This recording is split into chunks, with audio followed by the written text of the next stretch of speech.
My name is Gavin Evans, and this is my review of episode 5 of Loki. Now, it's no secret that I haven't enjoyed this show whatsoever, but this is probably the best episode yet, even though I still didn't like it. I think I said that exact same thing last week, but it applies here too. You definitely get that bigger budget feel here, and that doesn't compensate for bad writing, but this show definitely feels big. By the way, I will be spoiling this episode. I will be going in depth, so heads up if you haven't seen it.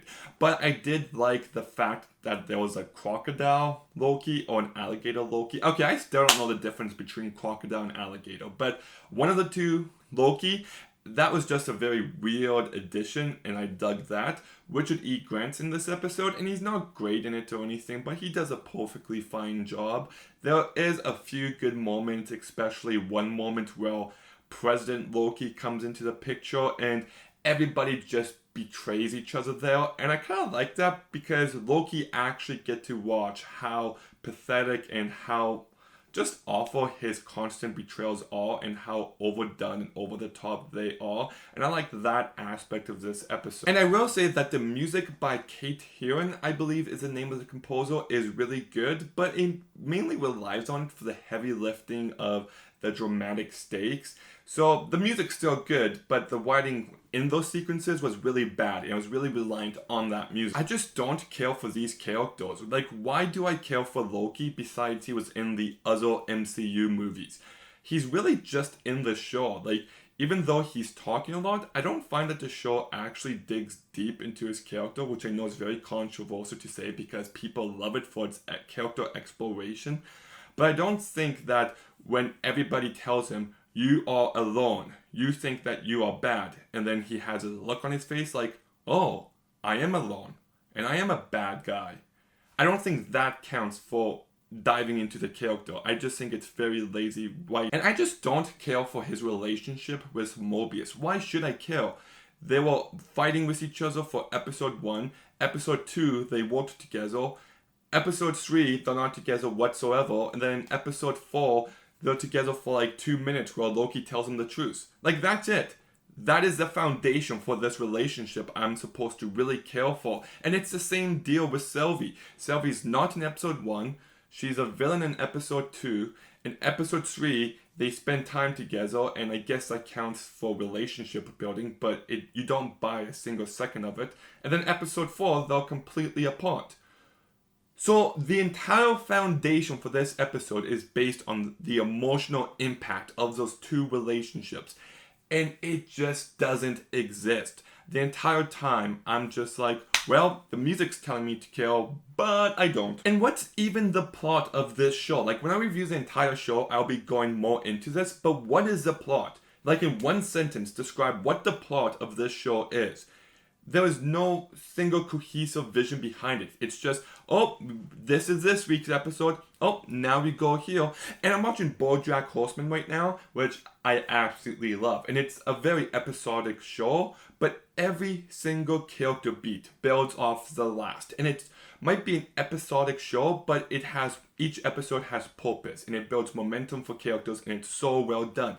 And then I watch this show, which is trying to tell one story, kinda, but there's not a single cohesive storyline from point A to Z. It's just all over the place. It's a complete mess. Everything at the TVA this week I just found to be completely sloppy. I don't care about the villains, whether it be the one lady or the giant cloud monster. Like, come on. I'm actually one of the defenders of Fantastic Four 2. I have fun with that movie. But everyone complained that they turned Galactus into a giant cloud. And then everyone complained in Green Lantern that the main big baddie was a giant cloud. And what did they do for this episode? We get another evil clouds. Like, what is this Hollywood and their demonization of clouds? Clouds are good. They provide rain. That's important. I'm not a fan of that. But seriously, the villain was really awful. Oh, and the way that they stop the villain is, oh, I guess Sylvie can now enchant giant clouds. Has this power been established whatsoever? Not that I can recall, and if it has, it didn't have any impact. So it's just like the making up stuff on the spot, and that's what this entire episode feels like. The entire world building and lore here It just feels like it's getting made up on the spot. It doesn't feel like they prepared for the show from beginning to end. It just feels like they were writing this show and making it up as they went along. The second you stop and think about any of the logic, it completely falls apart. Like even the whole point of, oh, the main baddie is going to hide where we send everyone that we want to kill. Like, there's no logic in it. And the big baddie, who knows who it's going to be, but here's the point, is that everyone's going to lose their mind next week because it's going to end up being some big name in the comic book world. But I won't care. Why? Because nobody has been established. Now, unless they go for it's another version of Loki, that I could be like, okay, that the series kind of set you up for that. But if it turns out to be Kang or anyone else, everyone's going to be like, oh my goodness, the guy from the comic book that I know is in this show. But everyone who hasn't read the comic books is just like, who is that guy? And it's just going to feel like fan service. The big reveal will be a moment of fan service. That's just not good writing. You want to set things up early on so it doesn't just feel like it could be literally anyone in this grand finale of who the real villain is. It's just so poorly written. And one last problem I have, and I hate saying this because he's just a kid, but the actor who played Kid Loki, Jack Vera, I think is his name, was really awful in this episode. Look, I think this episode had some decent moments. There's moments where it actually embraces its weirdness, but not enough. The plot is still poorly written. The characters are poorly written. I don't care about anything that's going on. I just think this is a complete mess of a show. So I'm going to go ahead and give this episode a 4.5 out of 10. Okay, do you agree with me on this episode, or do you high-key like it? Let me know in the comments down below. Like, comment, subscribe. Stay tuned for some more videos soon. And Gavin out.